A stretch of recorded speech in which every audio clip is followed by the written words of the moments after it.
Hello and welcome to Colwich Junction. Thanks for taking your time out of your day to stop by and check out what's been happening here on the railway. I need to start off by saying I was completely bowled over by the amount of people that have subscribed to the channel and commented on October's update.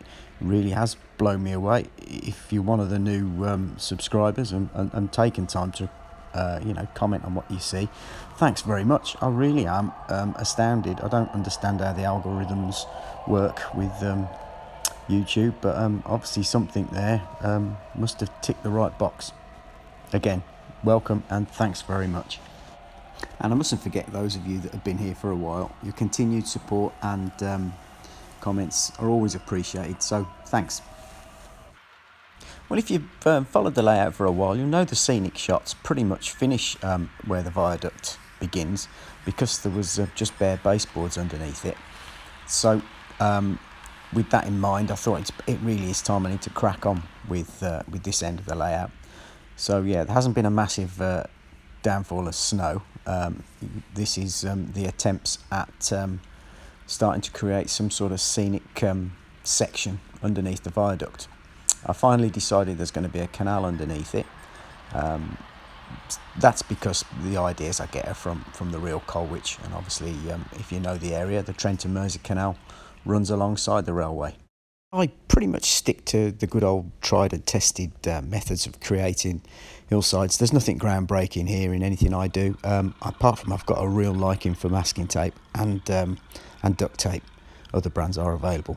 I love a bit of the old gaffer tape. It's really good stuff for creating the Scenics.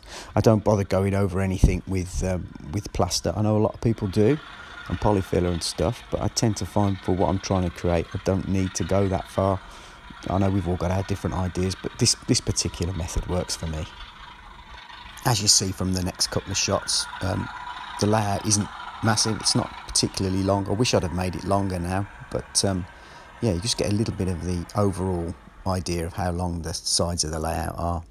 These last couple of shots of me very carefully painting some burnt umber acrylic paint onto the scenery is exactly where we're at now. This is the last thing that I did before I had to return to work. So yeah, hopefully next month we'll have some grass and some foliage and some trees added.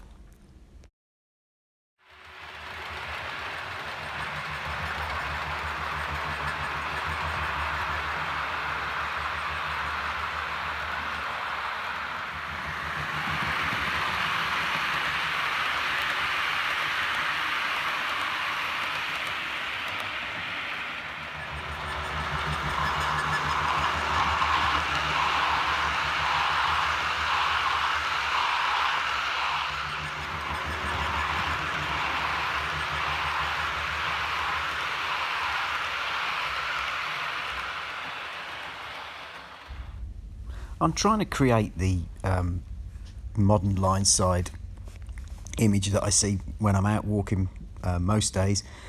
You can't really have enough foliage. The amount of overgrown bits of embankment and cuttings are ridiculous these days, compared with the old black and white photos that you see, the old steam days when there was a lot less. So I've been busy in the last few weeks with another big box of seafoam, creating some more trees and bushes, which you can see from these shots have been added along the line side, particularly on the viaduct side of the layout. I enjoy making the seafoam trees.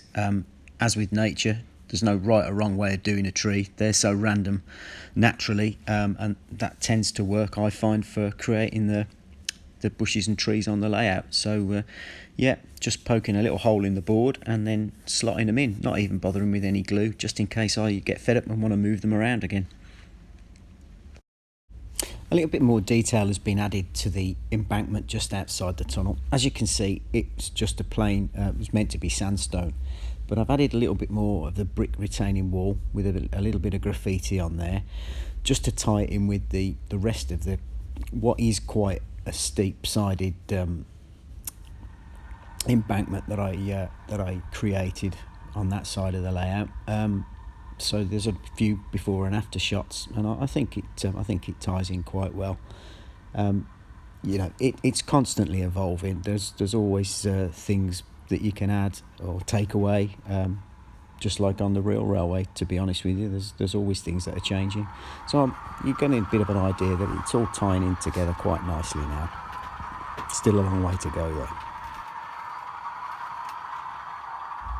Finally, for this update, I need to mention the larch trees that have been added above the tunnel mouth and on the hillside above. These are from Modelscences. They're perfect. I mentioned last time I don't think I would be able to make anything quite as effective as these. So yeah, they're very characteristic of the landscape around about where I live and on the side of the West Coast Main Line where it skirts Cannock Chase. So yeah, perfect. Well, I'm going to wind it up now because it seems to have gone on longer than I thought. Once again, thanks very much to everyone who takes time to comment. I'll try and get back to you all if I can. So stay safe and hopefully I'll see you next month. Bye.